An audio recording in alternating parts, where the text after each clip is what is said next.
Sako Media, tunaangazia maisha, tunaandika kesho.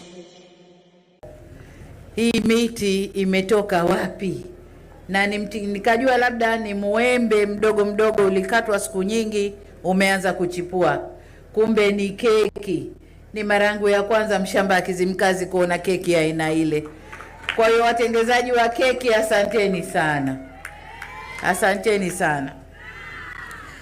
Ndugu zangu, kwa namna pekee pia ni washukuru sana sana ndugu zetu wa Shirika la Utangazaji Tanzania TBC kwa kazi kubwa wanayoifanya ya kampeni ya kupanda miti nchini.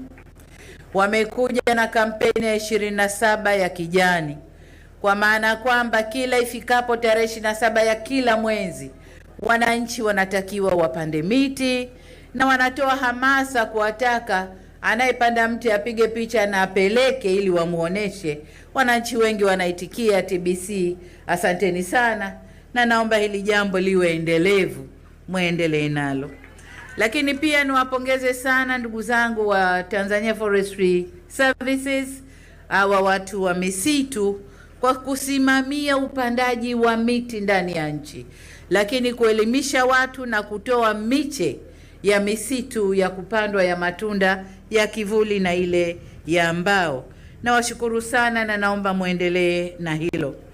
Vile vile niwashukuru ndugu zetu wa MIF Mwanamke Initiative, kwa leo hii ndio waratibu wa shughuli hii, wakishirikiana na vijana wetu wa bodaboda na vijana wa bajaji.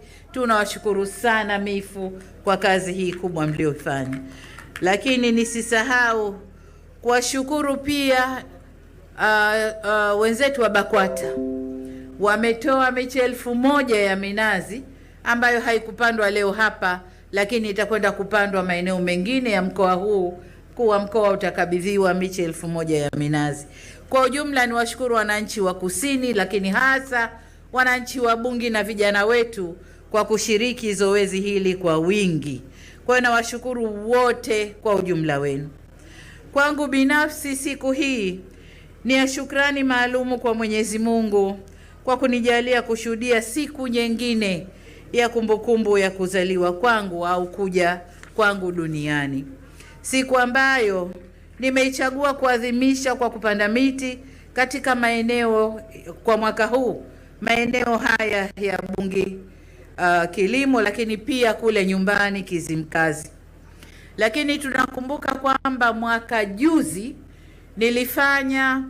niliadhimisha siku kama ya leo kule mkoa wa Kaskazini Unguja, ambako ni Donge.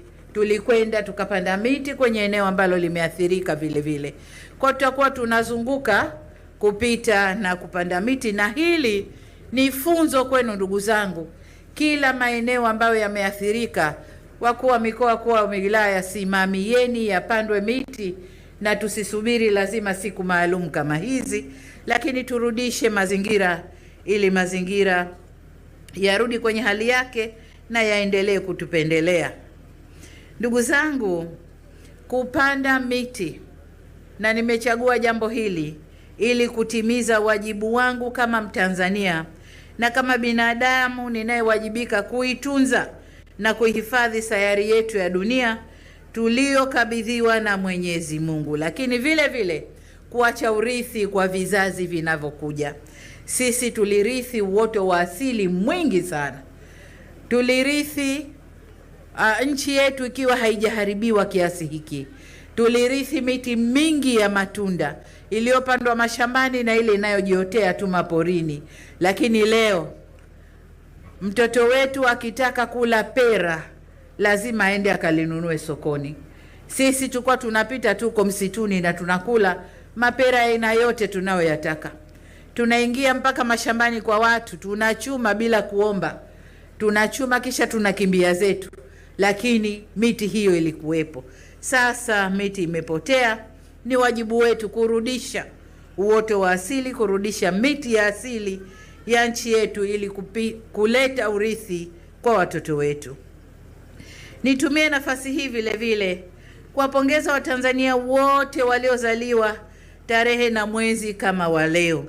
Najua wapo wengi, mimi na wenzangu wengi sana, wa mwaka mmoja na miaka iliyofuatia, wengi sana, na niwasihi tuungane pamoja katika zoezi hili muhimu la kuhuisha uhai na mustakabali wa mazingira yetu.